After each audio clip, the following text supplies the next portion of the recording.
So here's a wild story about a so-called famous doctor who turned out to be a total fraud. Let me break it down for you. Introduction to Bonita and Dr. Paulo. It all starts with Bonita, a TV producer living in New York.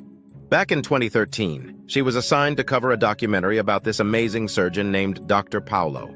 He was a rock star in the medical world because he'd invented a life-saving surgery to help people with damaged windpipes breathe again. Sounds incredible, right? Bonita and Dr. Paulo's relationship.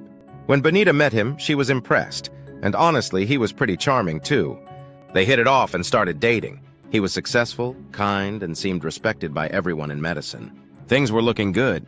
The wedding plans and tall tales. Fast forward, and Dr. Paulo proposes. They start planning this huge destination wedding in Italy, and he spins a crazy story about being friends with the Clintons, the Obamas, even Putin, the Beckhams, Elton John, Russell Crowe.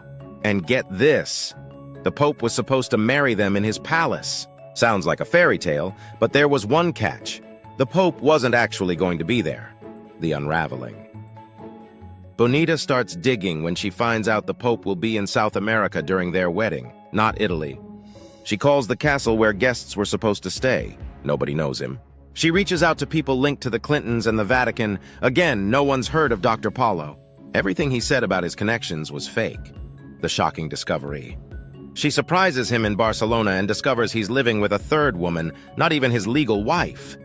Turns out the guy was lying about everything. Even worse, though he really was a surgeon who developed this new windpipe surgery, many patients were seriously harmed by his procedures. Some died, others suffered strokes and blindness. He skipped important safety tests and rushed into operations. Consequences. The medical university in Sweden that hired him investigated and found he'd falsified his resume and exaggerated the success of his surgeries. He got fired for scientific misconduct. In 2016, police launched a criminal investigation.